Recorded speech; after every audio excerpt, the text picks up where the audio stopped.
Forget this thing. Looks like less motion wants to go on last.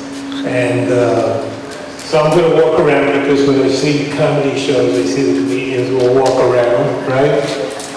They walk from one side of the stage to the other. Jackie and I just recently saw Sarah Silverstein on a special, an hour-long special on Netflix.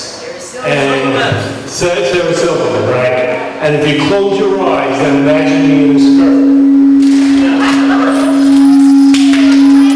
I don't want a mic. Can you hear me?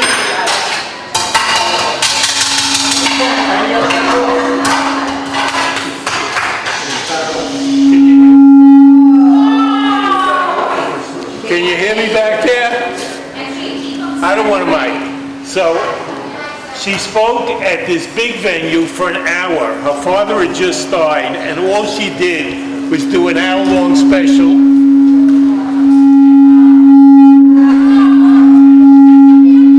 The last days of her father. So I decided that if I really do well here tonight, then Broadway may be calling and they'll give me an hour-long special. So my mom's name was Yenta. She died about 10 years ago. And she was fiercely independent. She grew up in the Depression, so she learned to do for herself. And after my dad passed away, who was very handy, she decided that I was the only one that followed in my father's footsteps. So instead of calling one of my two brothers, she would always call me. And then she'd stand over me and tell me how to do everything. But if that wasn't bad enough, if I couldn't do it and she had to call a professional, she'd stand over them and watch everything they did. And I'd say, Mom, you can't stand over them. You're hovering over their shoulders. And she says, no, I'm just waiting. If they need water, I can bring them water. Yeah, right. So anyway, after my dad passed away, she broke her hip and she got it repaired. And for a long time, she would go to either my house for Shabbos or my brother's house for Shabbos. And every once in a while, she'd stay at home in Brooklyn on the top floor of a three-family house. And we begged her to move down when the tenant moved, but she'd hear nothing of it. And then one day, she lit candles. And right after she lit candles, she fell. And she said, I'm not going to press the button that we made her wear because I don't want to bother anybody. Sure enough, she became unconscious. She was unconscious all of Shabbos. When we couldn't reach her Motzi Shabbos, we called a neighbor who found her unconscious on the floor. We rushed her to the hospital, and I was waiting with her in a gurney outside the emergency room. And there was a lineup of people on gurneys, and she was one of them. And she came to for a while, and she saw a nurse pass in a uniform. And she said, tell that waitress I'm hungry, get me a corned beef sandwich. I said, Ma, that's not a waitress, it's a nurse, you're in the emergency room. Don't tell me I'm hungry, I haven't eaten in 40 hours, get me a corned beef sandwich. I said, okay, Ma, as soon as the doctors see you, I'll get you a corned beef sandwich. Sure enough, all of a sudden I'm standing with Jackie, and the woman in front of us says to our son, I'm hungry too. I'll have what she's having.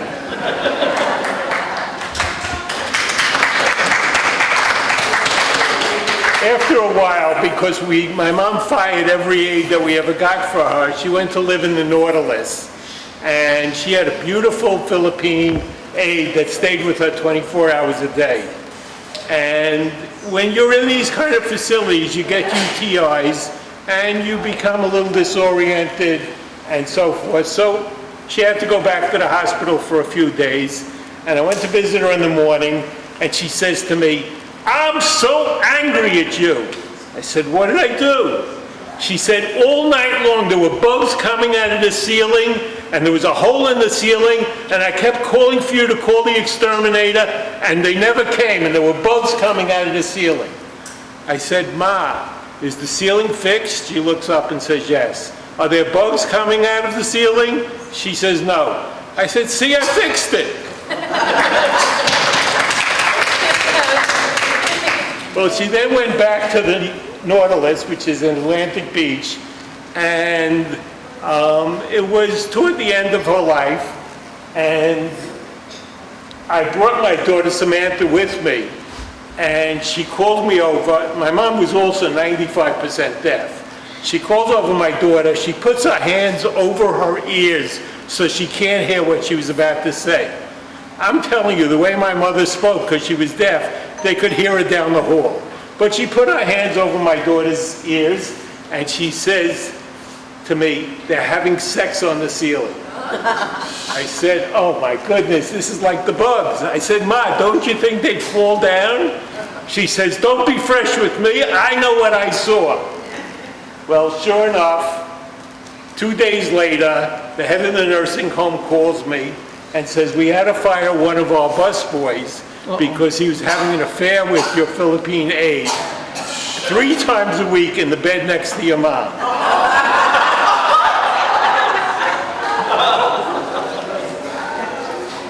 Anyway, I'm saving the rest of it for the special on Broadway. But I always, when I see these comedians, I always say, can't they tell a few regular jokes so that you could bring them home and tell your family, I heard a good joke today, so I have 3 jokes.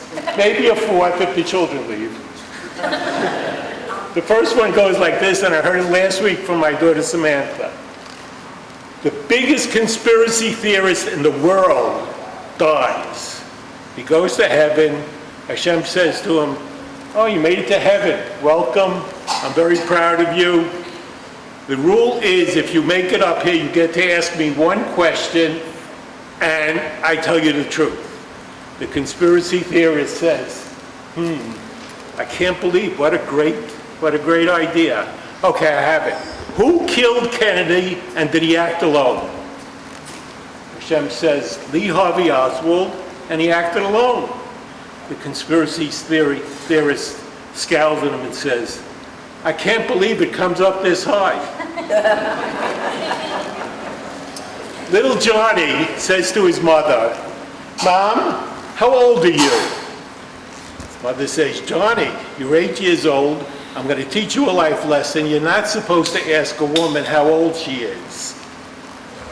Johnny says, I know, Mom, but I know how old you are because I saw your driver's license. You're 34 years old. Johnny says, Mom, how much do you weigh? She says, Johnny, that's another life lesson. You're not supposed to ask a woman how much she weighs. Johnny says, I know, Mom, but I know how much you weigh. You weigh 135 pounds. She says, you're right, Johnny, but you shouldn't be asking women these questions. Johnny says, how come Dad left us? She says, Johnny, you're way too young to learn the answer to that question. When you get older, we'll discuss it. He says, but Mom, I know why Daddy left us. She says, oh yeah, why did Daddy leave? He says, I saw it on your license. Where it says sex, you got an F.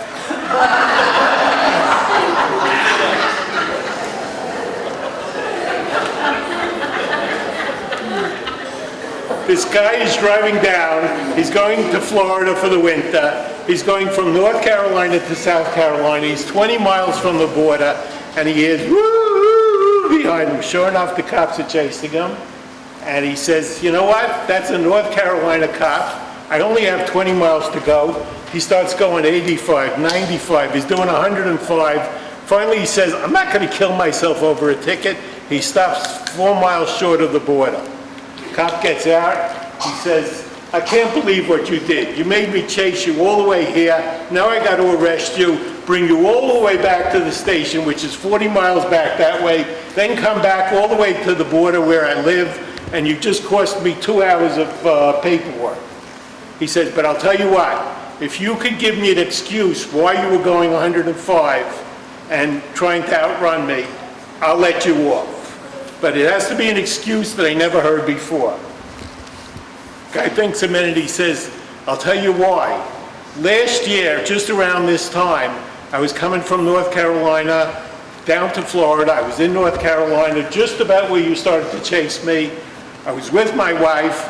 I went into the rest stop. When I came out, my wife had run away with a North Carolina state trooper. I thought you were bringing her back.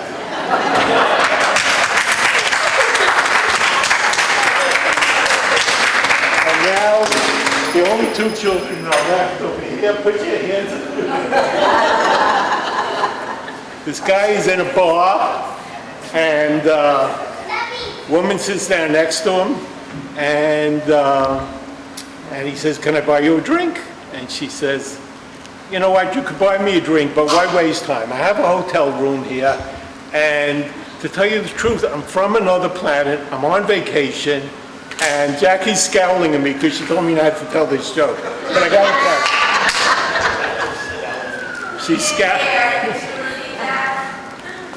She says, why waste time? You don't have to buy me a drink.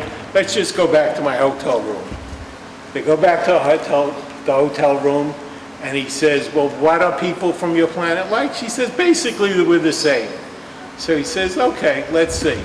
And she unbuttons the collar on her shirt, and she's got rubies all embedded in her skin around her neck. And then she takes off a little bit more, and she's got a 25-carat emerald in her navel. And then a little bit more, and he sees diamonds encrusted all over the bottom of her legs. And he says, wow, this is so erotic, this is so amazing, it's gorgeous and so valuable. Do all the women in your planet, are they all like this? And she says, no, only the Jews. Thank you all for coming.